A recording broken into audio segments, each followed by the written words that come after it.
এবার অন্যান্য শীর্ষ সংবাদ। ফেব্রুয়ারিতেই শেষ হবে পদ্মা সেতুর উপর সড়কের কার্পেটিং। গ্যাস লাইন বসে গেছে ৭১ ভাগ। জুনে খুলে দিতে চলছে কর্মযজ্ঞ। এই জিনিসগুলো লাগবে পরের দিন আসেন, পরের দিন এসে আবার ৩ ঘন্টা লাইনে দাঁড়া করে রাখে, এটা কোনো সিস্টেমের মধ্যে পড়ে না। ৫০ জন বা ১০০ জন দাঁড়াইতে পারবে, সেখানে আপনি দেখেন ৩ থেকে ৪০০ লোক দাঁড়ানো। পাসপোর্ট আধুনিক হলেও বাড়েনি সেবার মান। ঘন্টার পর ঘন্টা লাইনে অপেক্ষায় চরম দুর্ভোগ। এখনো সক্রিয় দালাল চক্র। জনবল সংকটের দোহাই অধিদপ্তরের।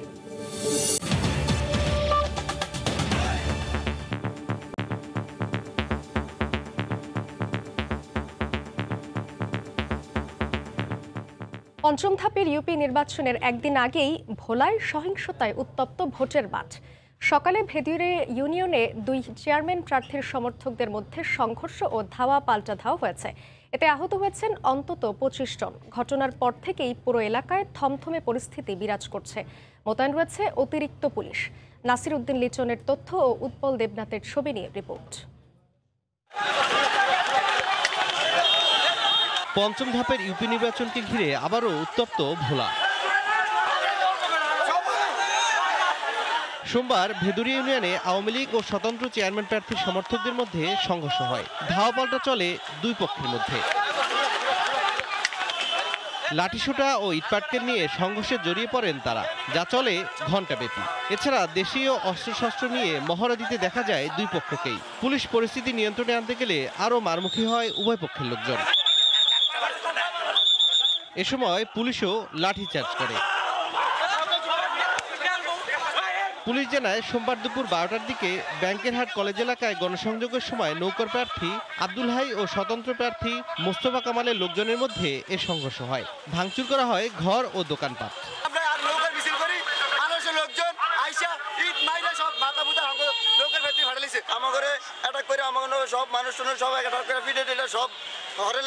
আব্দুল মাস্টারের কিছু লোকজন মিছিল লিয়ে আসছে, আয়া এখানে আমাদের ভাঙচুর শুরু করছে। আব্দুল মাস্টার মিছিল লিয়ে আইছে, আমরা সব ফুলে করে খেলা ছিলাম, যাই কালামের দোকানটা ভেঙে লিছি। পুরো এলাকায় এখনো থমথমে অবস্থা বিরাজ করায় মোতায়েন রয়েছে আইন শৃঙ্খলা রক্ষা বাহিনীর অতিরিক্ত সদস্য। সুন্দরভাবে নিয়ন্ত্রণে আনা হয়েছে এবং বর্তমানে পরিস্থিতি খুব শান্ত আছে। এখানে আপাতত কোনো সমস্যা নাই এবং আমরা আশা করি খুব সুন্দর এবং শান্তিপূর্ণ পরিবেশে ৫ তারিখের যে নির্বাচন সেটি সুন্দরভাবে আমরা সম্পন্ন করতে পারবো। আগামী বুধবার পঞ্চম দফার ইউপি নির্বাচনে ভোলার ভেদুরিয়া ইউনিয়নে ভোট অনুষ্ঠিত হবে। সময় সংবাদ, ভোলা।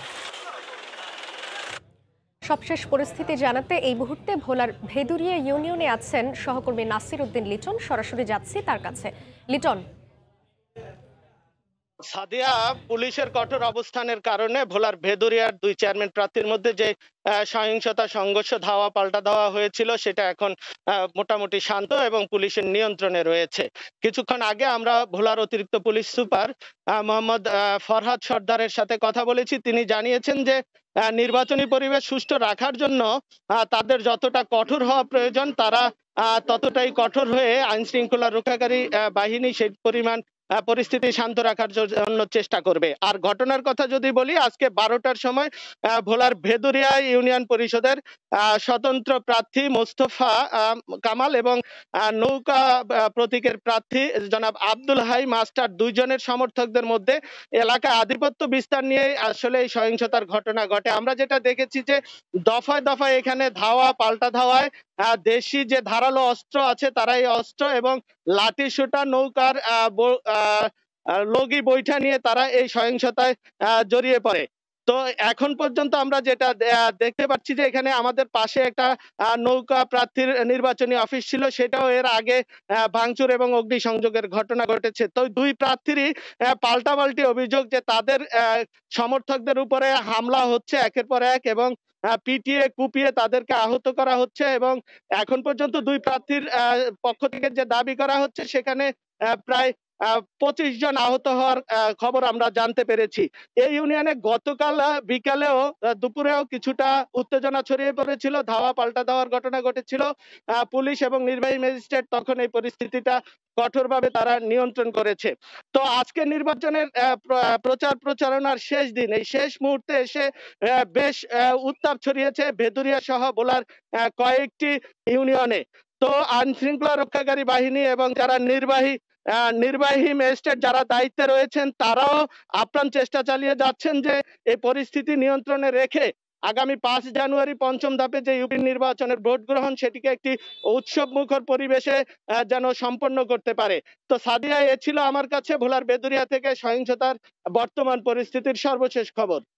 ভোলার ভেদুরিয়া ইউনিয়ন থেকে সবশেষ খবর জানাচ্ছিলেন সহকর্মী নাসির উদ্দিন লিটন। 144 ধারা উপেক্ষা করেই কক্সবাজারে ঝটিকা সমাবেশ করেছে বিএনপি। বিশৃঙ্খল পরিস্থিতি তৈরি হলে পুলিশের কড়াকড়িতে মাত্র 10 মিনিটেই সমাবেশ স্থল ছেড়ে যান বিএনপির স্থায়ী কমিটির সদস্য নজরুল ইসলাম খান সহ কেন্দ্রীয় নেতাকর্মীরা। তারা অভিযোগ করেন শান্তিপূর্ণ কর্মসূচিতে বাধা দিয়েছে পুলিশ। বেগম জিয়ার চিকিৎসা নিয়েও সরকার তামাশা করছে বলে অভিযোগ করে বিএনপি। 144 ধারা উপেক্ষা করে সোমবার সকালে দলে দলে মিছিল নিয়ে কক্সবাজার ঈদগাহ ময়দানে আসতে শুরু করেন বিএনপির নেতাকর্মীরা। এদিন বেলা 11টার দিকে কেন্দ্রীয় নেতাকর্মীরা আসেন সমাবেশ স্থলে। পুরো এলাকায় বাড়ানো হয় নিরাপত্তা ব্যবস্থা। এই অবস্থার মধ্যেই সংক্ষিপ্ত সমাবেশ করেন বিএনপি নেতাকর্মীরা। জেলা যুবলীগের প্রেসিডেন্ট সেক্রেটারি তাদের পাল্টা কমিটি ঘোষণা দিয়ে পরিকল্পিতভাবে 144 জারি করে আমাদের নেতাকর্মীরা যখন জড়ো হচ্ছে ঠিক ওই সময় শত শত পুলিশ এসে আমাদেরকে বাধা দিয়েছে। কর্মসূচিতে অংশ নিয়ে দলের স্থায়ী কমিটির সদস্য নজরুল ইসলাম খান অভিযোগ করেন তাদের শান্তিপূর্ণ কর্মসূচিতে বাধা দেওয়া হচ্ছে। যিনি এই দেশটাকে সমৃদ্ধ করার জন্য কাজ করেছেন সেই 3 বারের সাবেক প্রধানমন্ত্রী, তিনি আজ মিথ্যা অভিযোগে কারারুদ্ধ। তার চিকিৎসার জন্য আমাদেরকে সভা করতে হয়, আর সেই সভা করতেও বাধা দেওয়া হয়। পুলিশ বলছে যে কোনো অপ্রীতিকর পরিস্থিতি এড়াতে নিরাপত্তা ব্যবস্থা বাড়ানো হয়। দুটো রাজনৈতিক দল মুখোমুখি সংঘর্ষ না হতে পারে এবং সংঘর্ষ হলে যাতে কোনো প্রকার অপ্রীতিকর ঘটনা না ঘটে এর জন্য আমরা আইন শৃঙ্খলা বাহিনী সশস্ত্র আছি। কক্সবাজারে একই স্থানে বিএনপি ও যুবলীগ কর্মসূচি ঘোষণা করায় সোমবার ভোর 6টা থেকে 24 ঘন্টার জন্য 144 ধারা জারি করে প্রশাসন। সময় সংবাদ, কক্সবাজার। এই মুহূর্তে কক্সবাজার শহরে জেলা বিএনপির কার্যালয়ের সামনে আছেন রিপোর্টার সুজাউদ্দিন রুবেল এবং খুলনায় বিএনপির দলীয় কার্যালয়ের সামনে ছাত্রদলের কর্মসূচির বিষয়ে জানাতে সেখানে আছেন সহকর্মী আব্দুল আল মামুন রুবেল। সরাসরি যাব তাদের কাছে। শুরুতেই যাচ্ছি রুবেলের কাছে। রুবেল, কক্সবাজার একই স্থানে বিএনপি এবং যুবলীগের যে সমাবেশকে কেন্দ্র করে 144 ধারা দেওয়া হয়েছিল প্রশাসনের পক্ষ থেকে, সেই 144 ধারা ভঙ্গ করে বিএনপি তাদের যে সমাবেশ সেটি সংক্ষিপ্ত সমাবেশ করেছে। ইতিমধ্যে এই যে সংক্ষিপ্ত সমাবেশের পরপরই বিভিন্ন নেতাকর্মীরা বিভিন্ন জায়গায় অবস্থান নিচ্ছে এবং এই অবস্থানকে যাতে কোনো ধরনের দুর্ঘটনা কিংবা কোনো ধরনের সহিংসতা কিংবা উত্তেজনা বিরাজ না করে এই জন্য অবস্থান নিয়েছে পুলিশ, র্যাব সহ আইন শৃঙ্খলা বাহিনীর সদস্যরা। ইতিমধ্যে দেখতে পাচ্ছেন এই যে কক্সবাজার শহরের এই একটি এলাকায় কেন্দ্রীয় নেতাকর্মীরা, বিএনপির নেতাকর্মীরা অবস্থান করছে। এই অবস্থানে এখানে শত শত নেতাকর্মী জড়ো হয়েছিলেন। এই জড়ো হওয়াতে এখানে উত্তেজনা বিরাজ করছিল।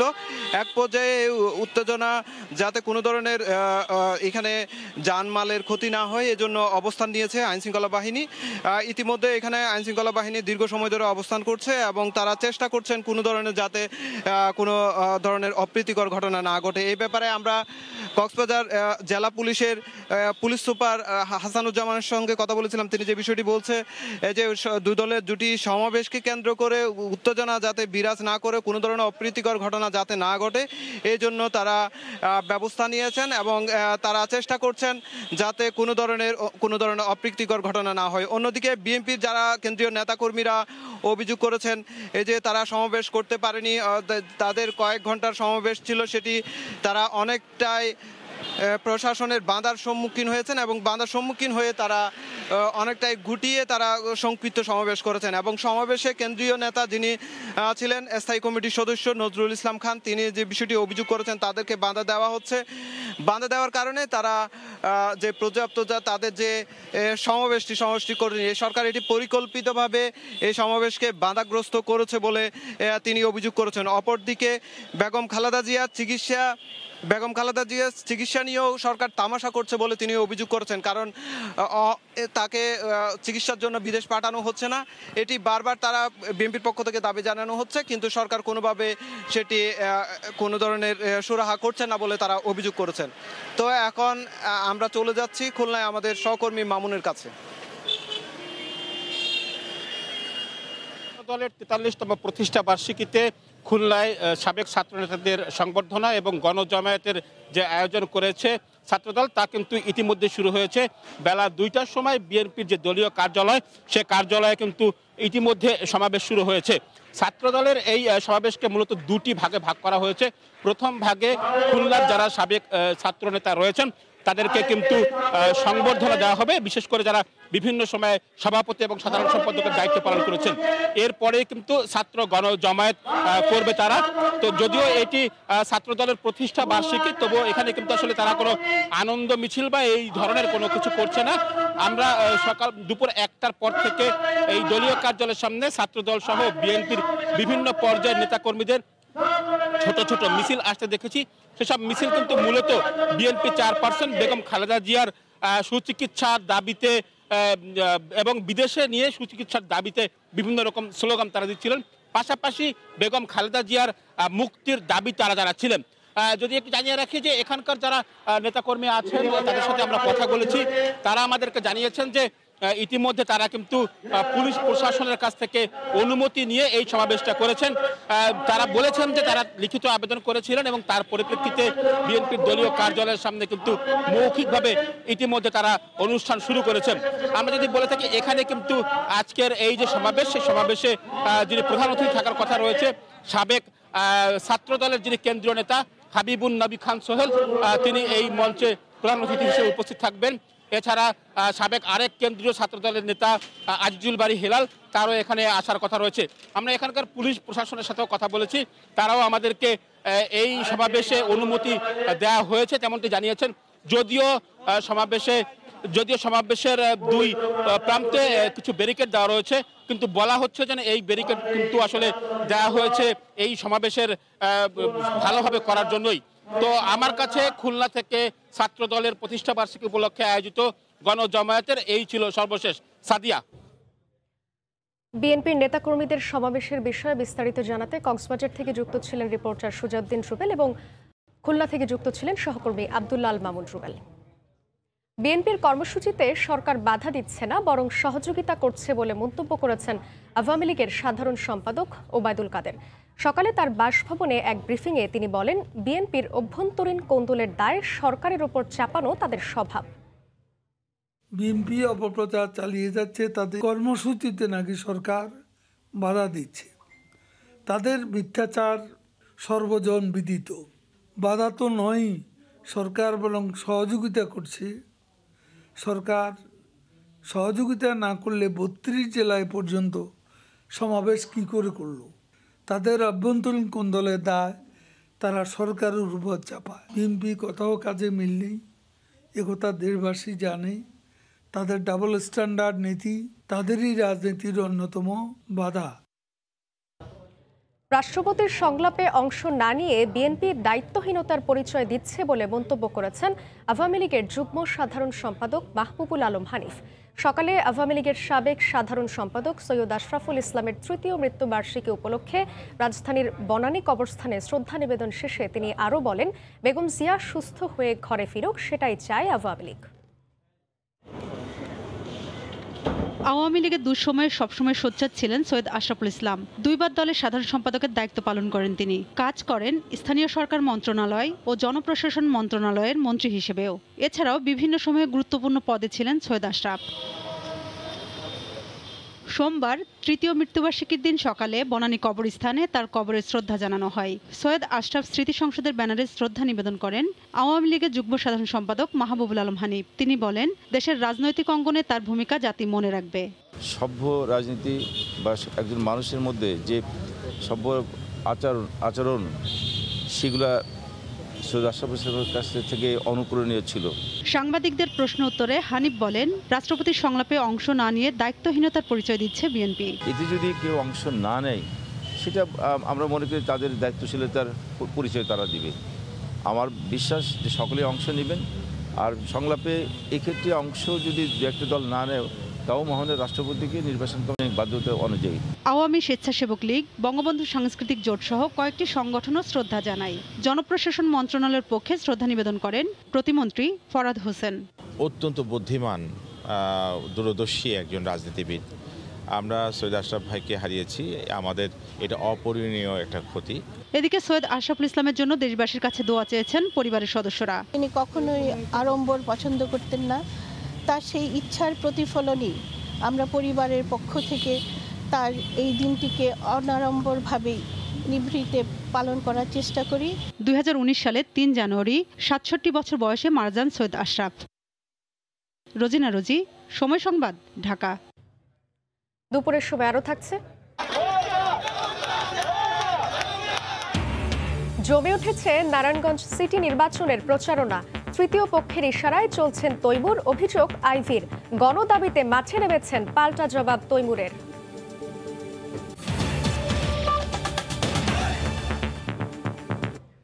ফেব্রুয়ারিতেই শেষ হবে পদ্মা সেতুর ওপর সড়কের কার্পেটিং। গ্যাস লাইন বসে গেছে ৭১ ভাগ। মূল সেতুর অগ্রগতি প্রায় ৯৬%। জুনে যান চলাচলের জন্য খুলে দিতে চলছে মহাকর্মযজ্ঞ। আবু সাইদের ক্যামেরায় নাসির উদ্দিন উজ্জ্বলের রিপোর্ট।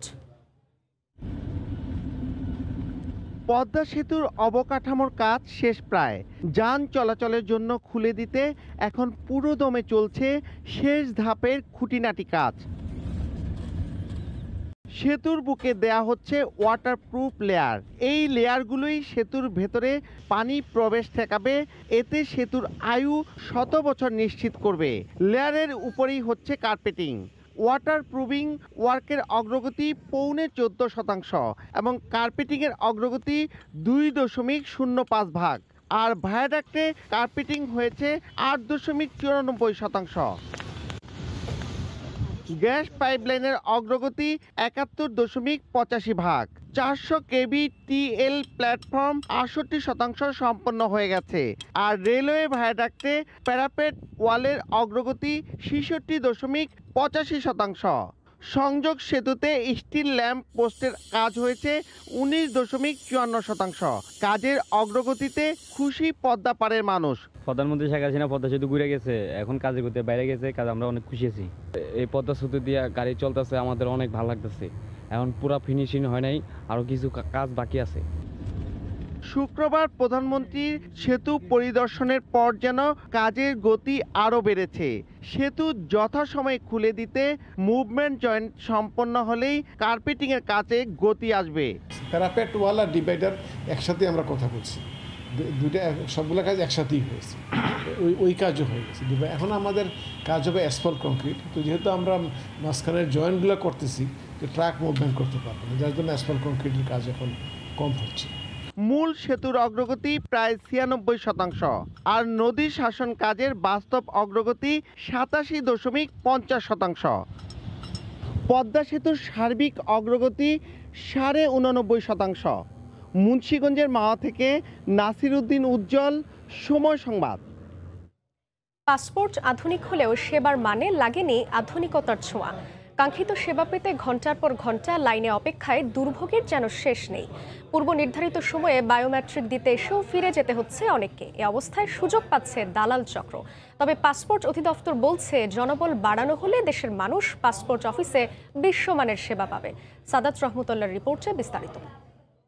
শুধু 3 ঘন্টা সকাল থেকে 9:30 পর্যন্ত দাঁড়ায়, ওই মাথায় গিয়ে আবার এই জিনিসগুলো লাগবে পরের দিন আসেন, পরের দিন এসে আবার 3 ঘন্টা লাইনে দাঁড়া করে রাখে। এটা কোনো সিস্টেমের মধ্যে পড়ে না। পাসপোর্টের জন্য গ্রাহকের দীর্ঘ লাইনের অপেক্ষা, প্রতিটি কক্ষে যেন তিল ধারণের ঠাঁই নেই। এটি আধুনিক পাসপোর্টের সেবা নেওয়ার চিত্র। যদিও ফর্ম পূরণ করার সময় সেখানে দেয়া থাকে নির্ধারিত সময় এবং তারিখ।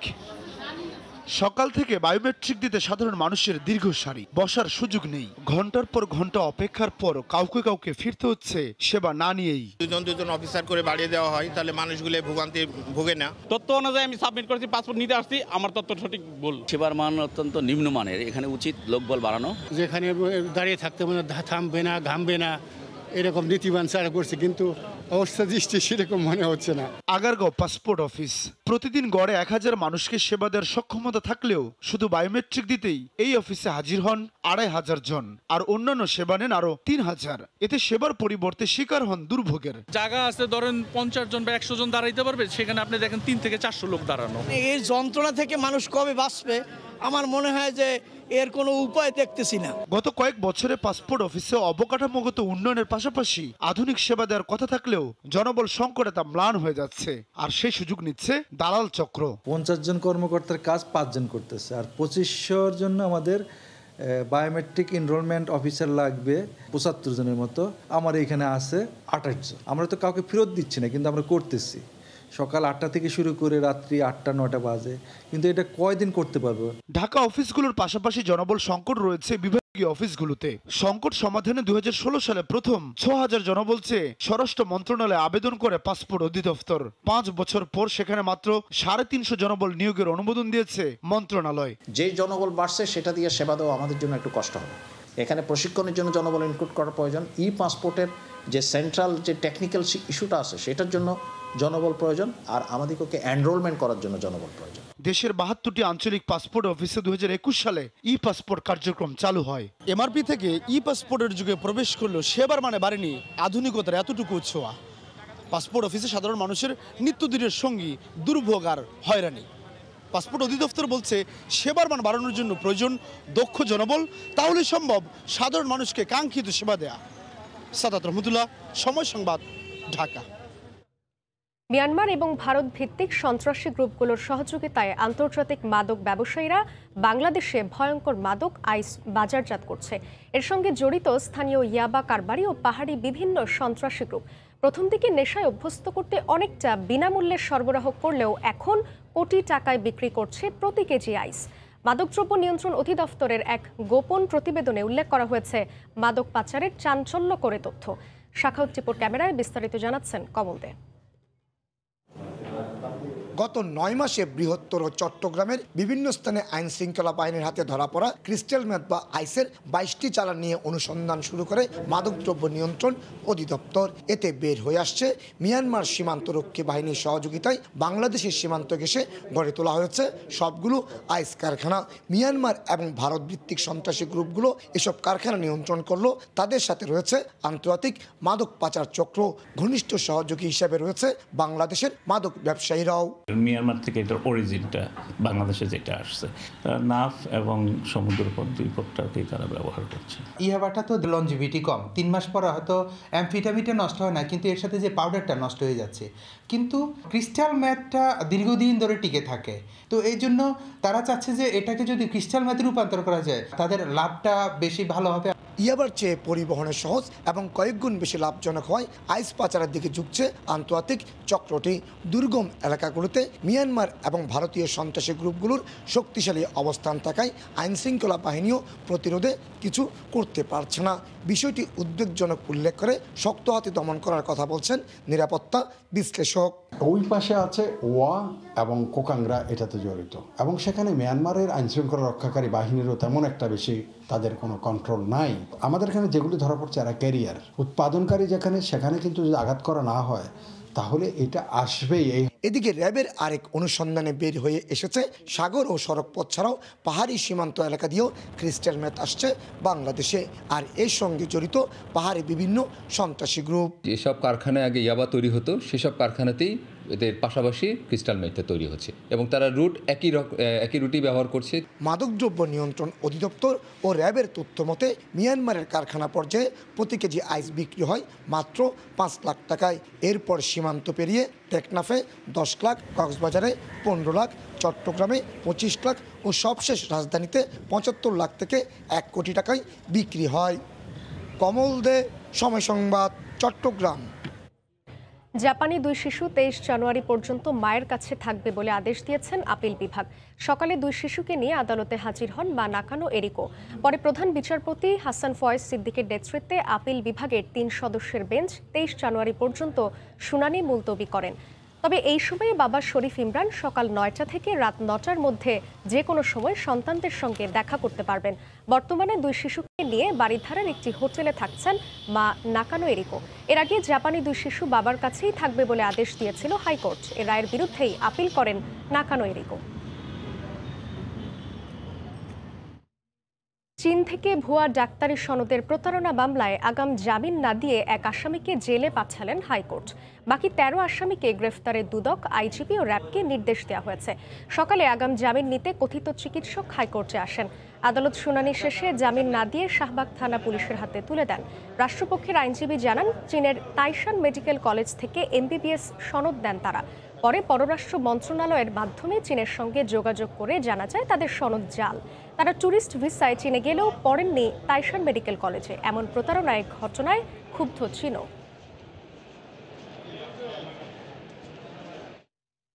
নারায়ণগঞ্জ সিটি নির্বাচনে তৃতীয় কোনো পক্ষ কলকাঠি নাড়ছে বলে অভিযোগ করেছেন আওয়ামী লীগ প্রার্থী সেলিনা হায়াত আইভী। প্রতিদ্বন্দ্বী প্রার্থী তৈমুর আলম খন্দকারের নানা অভিযোগের জবাবে তিনি বলেন, তিনি অন্য কারো সুরে কথা বলছেন। যদিও তৈমুর বলছেন কারো ইশারায় নয়, জনদাবির পরিপ্রেক্ষিতেই নির্বাচনী মাঠে নেমেছেন তিনি। রাজনৈতিক নানা সমীকরণে নারায়ণগঞ্জের নির্বাচন মানেই বিশেষ কিছু। নির্বাচন এখানে বরাবরই উৎসব নিয়ে আসে। প্রচারণা শুরু হতে না হতেই যেন পোস্টারে ছেয়ে গেছে পুরো নগর। দিনভর মাইকিংও চলছে পুরোদমে।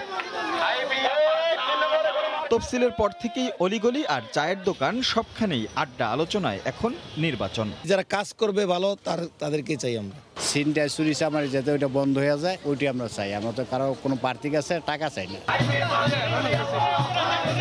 প্রার্থীরাও সকাল সন্ধ্যা ব্যস্ত ভোটারদের কাছে যেতে। এরই মধ্যে বরাবরের মতোই উৎসবের আমেজেই প্রচারণায় আওয়ামী লীগ প্রার্থী আইভী। আর দলীয় প্রতীকে নির্বাচন না করলেও স্থানীয় বিএনপি নেতাদের নিয়ে মাঠে নেমেছেন স্বতন্ত্র প্রার্থী তৈমুর। একে অপরের প্রতি নানা অভিযোগও করছেন তারা। আইভী বলছেন, তৃতীয় কারো ইশারায় চলছে তৈমুর, আর তা মানতে নারাজ হাতির প্রার্থী। উনি তো কারো শিখানো বুলি বলছে। আমার পূর্বের যে দুইটা নির্বাচন গিয়েছে, যে অভিযোগগুলি ছিল, নতুন তো কোনো অভিযোগ আনতে পারছে না। আমি জানি না কার দ্বারা প্রভাবিত, তবে উনি যে সমস্ত কথাগুলি বলছে সেই অভিযোগগুলি এই এক ব্যক্তির ছিল। নারায়ণগঞ্জ শহর হচ্ছে আলাল এবং দুলালের। আলাল যদি ডাইনে যায়, দুলাল যায় বায়ে। এমপি যদি ডাইনে যায়, মেয়র যায় বায়ে। যাদের কথা বলে নারায়ণগঞ্জে যত প্রভাবশালী আসছিল, অগলগে অনেক বিরোধ তৈমুর আলম খন্দকার করছে।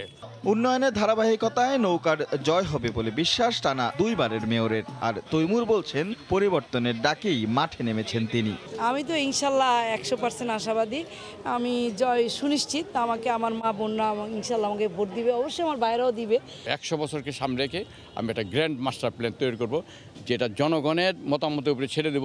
16 জানুয়ারি নারায়ণগঞ্জ সিটি নির্বাচনের ভোট গ্রহণ। নির্বাচনে এই ডামাডোলে বসে নেই সাধারণ ভোটাররাও। তারাও করছেন হিসাব। নিজেদের প্রত্যাশা আর প্রাপ্তির ফারাক ঘোচাতে পারবেন 16 জানুয়ারি এমন প্রার্থীর পক্ষেই রায় দিবেন তারা। রাশেদ লিমন, সময় সংবাদ, নারায়ণগঞ্জ। দুপুরের সময় আরও থাকছে, ভারতে দিন দিন বাড়ছে করোনা রোগীর শনাক্তের হার। পরিস্থিতি অবনতি হওয়ায় পশ্চিমবঙ্গে আজ থেকে কঠোর বিধিনিষেধ, ফের স্কুল কলেজ বন্ধ।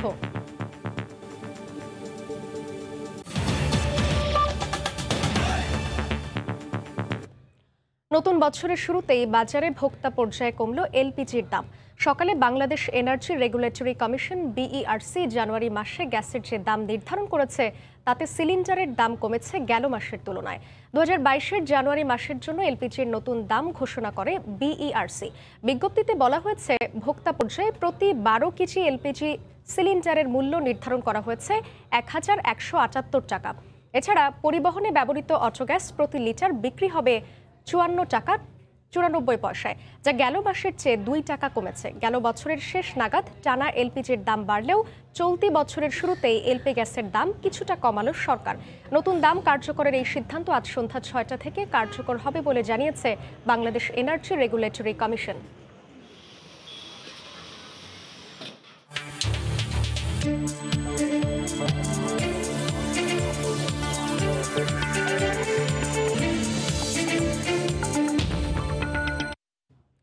খুলনা মহানগরীর ভৈরব নদীর তীর ঘেঁষে নির্মিত শহর রক্ষা বাঁধের বিভিন্ন স্থানে ব্লক ভেঙে সরে গেছে। গত 23 বছরে কোনো সংস্কার হয়নি এই বাঁধ। এতে বাঁধ ভেঙে নদীতে বিলীন হওয়ার ঝুঁকিতে রয়েছে নদীর তীর সংশ্লিষ্ট বাণিজ্যিক কেন্দ্র, বড়বাজার, সরকারি বেসরকারি অফিস ও হাসপাতাল সহ অনেক স্থাপনা। খুলনা থেকে আব্দুল্লাহ আল মামুন রুবেলের প্রতিবেদন, ক্যামেরায় ছিলেন নিয়ামুল হোসেন কোচি। ভৈরব নদের তীরে অবস্থিত খুলনা মহানগরী। এই নদের তীরে রয়েছে দক্ষিণাঞ্চলের সবচেয়ে বড় বাণিজ্য কেন্দ্র, বড় বাজার, জেলখানা ও হাসপাতাল সহ গুরুত্বপূর্ণ সরকারি বেসরকারি অফিস। এশিয়া উন্নয়ন ব্যাংকের আর্থিক সহায়তায় 1993-94 অর্থ বছরে secondary town integrated flood protection প্রজেক্টের আওতায় খুলনা শহর রক্ষাবাঁধ নির্মাণ প্রকল্পের কাজ শুরু হয়। এই প্রকল্পের আওতায় 1998 সালে ভৈরব নদের তীরে 2.3 কিলোমিটার বাঁধ নির্মাণ করা হয়। দীর্ঘদিন সংস্কার না করায় ফরেস্ট ঘাট থেকে BIWTA ঘাট পর্যন্ত বাঁধের 1 কিলোমিটারেরও বেশি অংশে ব্লক সরে গেছে। নদীর তীব্র স্রোতে বিভিন্ন স্থানের ব্লক বিলীন হয়েছে নদীগর্ভে। এতে বিভিন্ন স্থানে ভেঙে গেছে ঘাট। নদী পারাপারে যাত্রীদের ঝুঁকি নিয়ে নৌকায়, ট্রলারে ওঠানামা করতে হয়। এখানে শহর রক্ষার বাঁধ যেটা দিছে এটা মনে করেন টিকতেছে না, জোয়ারে ভেঙে যাচ্ছে, মসজিদটার হুমকির মুখে। এই জায়গাটার যদি সংস্কারের একটা কাজ করে তাহলে আমাদের এই জায়গা জনসাধারণের জন্য একটু সুবিধা হয়। এতে রীতিমতো শঙ্কায় নদীর তীর ঘেঁষে গড়ে ওঠা দেশের অন্যতম বড় বাণিজ্য কেন্দ্র বড় বাজারের ব্যবসায়ীরা। আস্তে আস্তে নদী তো নিচের দিকে নামতেছে, তো নামলে তো আমাদের দোকানপাটও নিচের দিকে নাম। আমাদের এখানে যদি ভালো উন্নত মানের ব্লক দিয়ে ভালো করে শহর রক্ষার যে বাঁধ আছে এটা যদি দেওয়া হয়, এটা খুলনাবাসীর জন্য মঙ্গল হবে। বাঁধ সংস্কার সহ নদীর তীর ঘেঁষে ওয়াকওয়ে ও বিউটিফিকেশনেরও পরিকল্পনা রয়েছে নতুন প্রকল্পে বলে জানায় পানি উন্নয়ন বোর্ড। সংস্কারপূর্বক এখানে বিউটিফিকেশন এবং ওয়াকওয়ে নির্মাণের জন্য একটি প্রকল্প প্রস্তাবনা রয়েছে এবং এর জন্য একটি কারিগরি কমিটিও গঠিত হয়েছে। আর সমস্যার কথা স্বীকার করে খুলনা জেলা প্রশাসক বলছেন শিগগিরই সমস্যা সমাধানে উদ্যোগ নেওয়া হবে। পানি উন্নয়ন বোর্ডের সাথে কথা বলেছি, তারা এটি মেরামত বা সংস্কার করার জন্য প্রয়োজনীয় উদ্যোগ নিয়েছেন ইতিমধ্যে এবং আশা করি যে খুব শীঘ্রই এটি সংস্কার কাজ সম্পন্ন হবে। নগর পরিকল্পনাবিদ বলছেন দীর্ঘমেয়াদী আধুনিক নতুন খুলনা শহর রক্ষাবাঁধ দ্রুত নির্মাণ করা দরকার।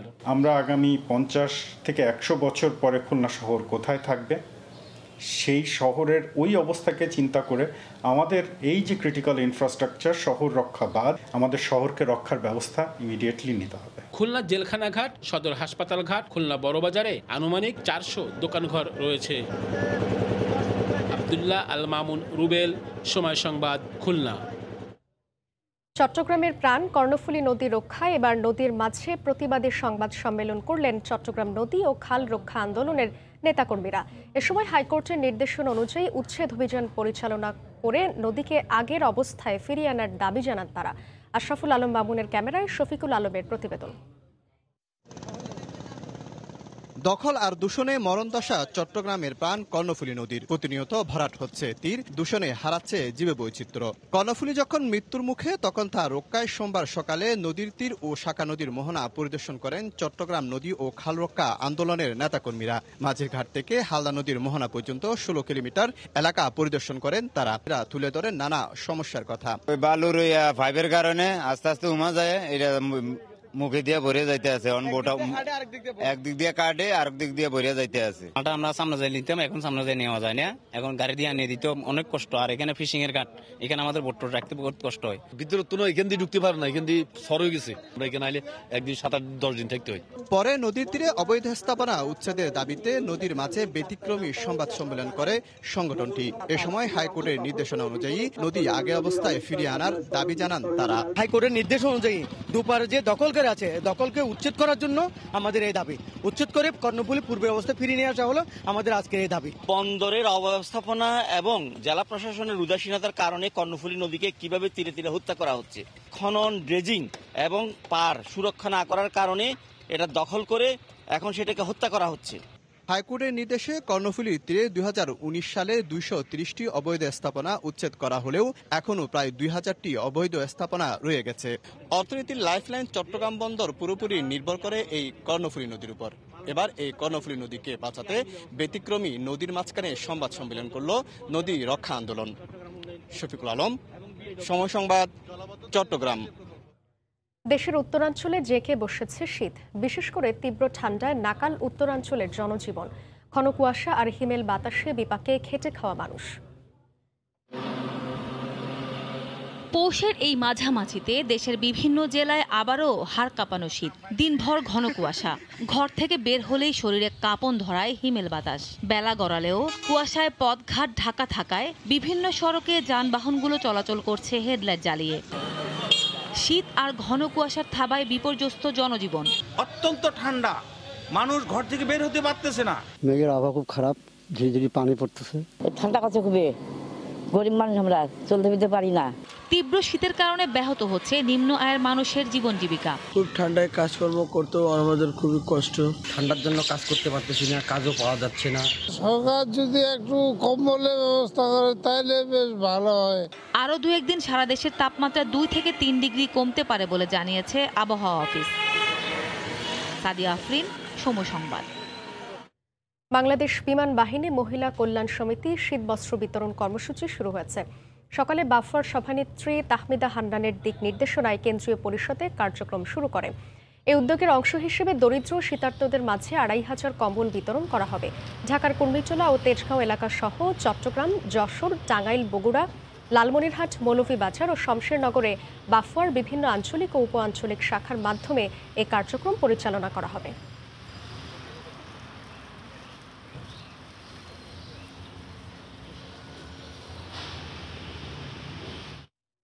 দেশের বাইরের খবর। করোনার সংক্রমণ রোধে আজ থেকে পশ্চিমবঙ্গে চলছে কঠোর বিধিনিষেধ। বন্ধ ঘোষণা করা হয়েছে স্কুল, কলেজ।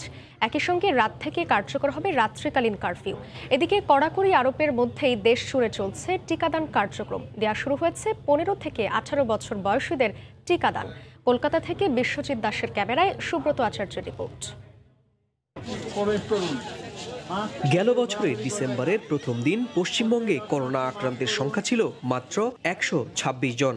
এক মাসের ব্যবধানে 1 জানুয়ারি একদিনে করোনা শনাক্তের সংখ্যা দাঁড়ায় 3500-এ। এমনকি গেল সপ্তাহের সোমবারও রাজ্যটিতে করোনা আক্রান্তের সংখ্যা ছিল 456 জনের। সেখানে এক সপ্তাহের ব্যবধানে এই সোমবার সেই সংখ্যা দাঁড়ায় 7000-এর মতো। সংক্রমণ বিস্তারের হার প্রায় 16% হওয়ায় শঙ্কিত পশ্চিমবঙ্গ সরকার। সংক্রমণ নিয়ন্ত্রণ রাখতে এদিন সকাল থেকেই করোনার কঠোর বিধিনিষেধ চলছে রাজ্যটিতে। সংক্রমণ দ্রুত বিস্তারের পাশাপাশি ভারত জুড়ে করোনার টিকা কার্যক্রমও চলছে জোর গতিতে। সকাল থেকে ভারতে শুরু হয়েছে 15 থেকে 18 বছর বয়সীদের ভ্যাকসিন কার্যক্রম। এদিন কলকাতার একটি টিকা কেন্দ্র উদ্বোধন করেন কলকাতার নবনিযুক্ত মেয়র ফিরহাদ হাকিম। ভারতে সোমবার সকাল পর্যন্ত 24 ঘন্টায় করোনায় আক্রান্ত হয়েছেন প্রায় 34,000 মানুষ, যার মধ্যে নতুন ভ্যারিয়েন্ট অমিক্রন আক্রান্তের সংখ্যা 3000-এর কাছাকাছি। ইতিমধ্যে দেশটিতে প্রায় 140 কোটি ডোজ টিকা দেয়া শেষ হয়েছে, যার মধ্যে 61% মানুষ নিয়েছেন 2 ডোজ। এদিকে চলতি মাসের 10 জানুয়ারি থেকে 60 ব্যক্তি, স্বাস্থ্যকর্মী এবং করোনা যোদ্ধাদের বুস্টার ডোজ দেওয়ার কার্যক্রম শুরু হবে। সুব্রত আচার্য, সময় সংবাদ, পশ্চিমবঙ্গ, ভারত। দুপুরের সময়ের শীর্ষ সংবাদ জানিয়ে দিচ্ছি আরেকবার। পঞ্চম ধাপের ইউপি নির্বাচনের একদিন আগেই সহিংসতা। ভোলায় 2 চেয়ারম্যান প্রার্থীর সমর্থকদের মধ্যে সংঘর্ষ, ধাওয়া পাল্টা ধাওয়া, আহত অন্তত 25।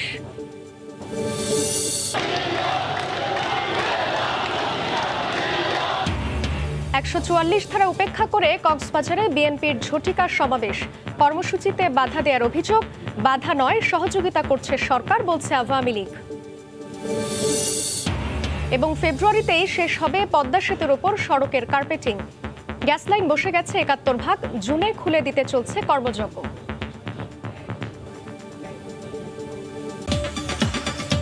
এই ছিল দুপুরের সময়। সঙ্গে থাকুন সময়।